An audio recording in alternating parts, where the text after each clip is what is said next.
Penguin Random House Audio presents Cuba Libre, Che, Fidel, and the Improbable Revolution that Changed World History, by Tony Perrottet. Read for you by Robertson Dean. For Henry, Sam, y los olvidados de la historia. Prologue. Fidelmania. The world's most notorious guerrilla leader was about to invade their living rooms, and Americans were thrilled. At 8 p.m. on Sunday, January 11, 1959, some 50 million viewers tuned their television sets to The Ed Sullivan Show, the trend-setting variety review that had introduced them to Elvis Presley a few years earlier and would bring them the Beatles several years later. On this winter's evening, the avuncular Sullivan was hosting a Latin celebrity who had aroused intense curiosity across the United States, Fidel Castro, a charming 32-year-old lawyer-turned-revolutionary known for his unkempt beard and khaki patrol cap, who had against all odds overthrown a bloodthirsty military regime in Cuba. For America's most beloved entertainment program, it was a rare excursion into politics. Earlier in the hour, Sullivan had presented a more typical array of artistic offerings for the staid Eisenhower era. 4 acrobats leapt and gamboled around the stage, 2 of them wearing ape costumes. The little Gaelic singers crooned soothing Irish harmonies. A stand-up comic performed a cheesy routine about suburban house parties. Finally, Sullivan cut to the main attraction, his friendly interview with Fidel at the very cusp of the rebels' victory. The segment had been filmed at 2 a.m. on January 8th in the provincial outpost of Matanzas, 60 miles east of Havana, using the town hall as an improvised TV studio. Only a few hours after the interview, Fidel would make his triumphant entrance into the Cuban capital, his men riding on the backs of captured tanks in euphoric scenes that evoked the liberation of Paris. It was the electrifying climax of history's most unlikely revolution, a scruffy handful of self-taught insurgents, many of them kids just out of college, literature majors, art students and engineers, including a number of trailblazing women, had somehow defeated 40,000 professional soldiers and forced the sinister dictator, President Fulgencio Batista, to flee from the island like a thief in the night. Given the animosity that sprang up between the U.S. and Cuba soon after, the chummy atmosphere of the conversation today seems closer to the Twilight Zone. On screen, Sullivan and his guest could hardly look more incongruous. Trying to look casual as he leans against a table, the thick-set 57-year-old Yankee impresario appears to have just walked out of a Brooks Brothers ad in his tailored suit and tie, his helmet of dyed hair neatly combed and brilliantined. He was often parodied as a well-dressed gorilla. Fidel, by contrast, was already a fashion icon for rebellious American youth, his olive-drab uniform, martial kepi, and raffish facial hair instantly recognizable. Clustered around the pair are a dozen equally shaggy young rebels who were known in Cuba simply as Los Barbudos, the bearded ones, all cradling weapons, a forest of Tommy guns, Sullivan later said.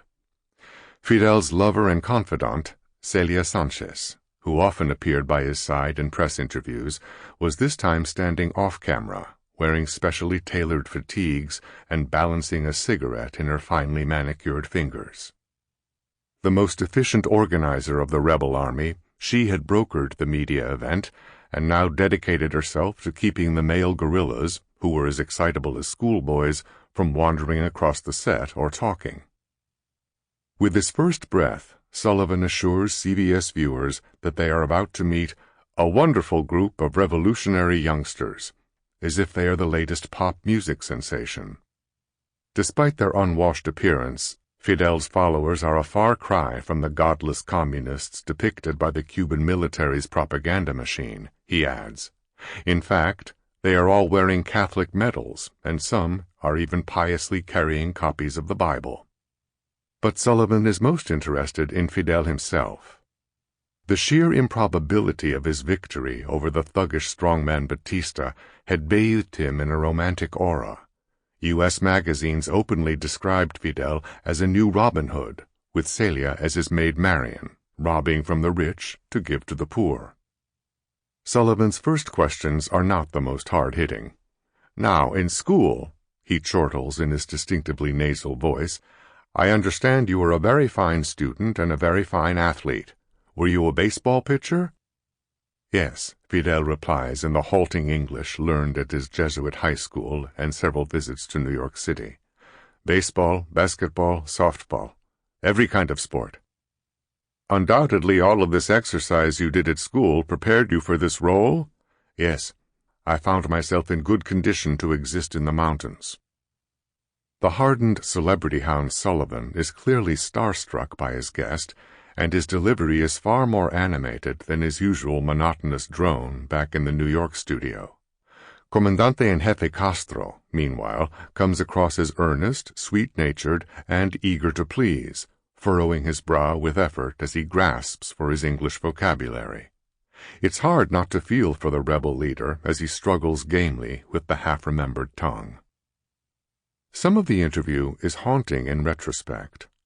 "I'd like to ask you a couple of questions, Fidel," Sullivan says, serious for a moment. "In Latin American countries, over and over again, dictators have stolen millions and millions of dollars, tortured and killed people. How do you propose to end that here in Cuba?" Fidel laughs. "Very easy. By not permitting that any dictatorship come again to rule our country. You can be sure that Batista will be the last dictator of Cuba." In 1959, Sullivan saw no reason to argue. The love fest now proceeds to its crescendo. "The people of the United States, they have great admiration for you and your men," the host advises Fidel, "because you are in the real American tradition of a George Washington, of any band who started off with a small body of men and fought against a great nation and won." Fidel takes the compliment in stride. After all, the U.S. press had been idolizing him for nearly 2 years as a citizen soldier in the very spirit of 1776. "What do you feel about the United States?" Sullivan asks. "My feeling to the people of the United States is a feeling of sympathy," Fidel says evenly, "because they are a very worker people." "They work hard," Ed interprets. "They have founded that big nation, working very much." "That is right," Ed nods. "United States is not one race of people. They came from every part in the world. That is why the United States belongs to the world, to those who were persecuted, to those who could not live in their own country." "We want you to like us," Sullivan glows, "and we like you. You and Cuba." The show then cuts back to Sullivan in CBS's Manhattan studio, where the arbiter of middle-class American taste lavishes Fidel with the same magnanimous praise he had heaped on Elvis. "You know, this is a fine young man, and a very smart young man," he pronounces, squeezing his arms together in his famous hunched stance. "And with the help of God and our prayers, and with the help of the American government, he will come up with the sort of democracy down there that America should have." And then the show rolled on to its next variety segment, a fashion show for poodles. Today, it is all but impossible to imagine that moment in 1959 when the Cuban Revolution was fresh, Fidel and Che were young and handsome, and Americans could view the uprising as an embodiment of their own finest ideals. As Sullivan observed, here was a people fighting for freedom against injustice and tyranny, a modern echo of the War of Independence, with Fidel as a sexier version of a founding father, and his guerrillas the reincarnation of Ethan Allen's Green Mountain Boys, the irregular sharpshooters who helped defeat the Redcoats. In fact, the Ed Sullivan Show was only the start of the Fidel craze for Americans. A string of other gushing interviews would quickly follow, conducted by everyone from the revered CBS newsman Ed Murrow to the Hollywood actor Errol Flynn. A few months later, in April 1959, Fidel even traveled on a victory lap of the northeastern United States. He was mobbed by admirers as he ate hot dogs in Sample complete. Ready to continue?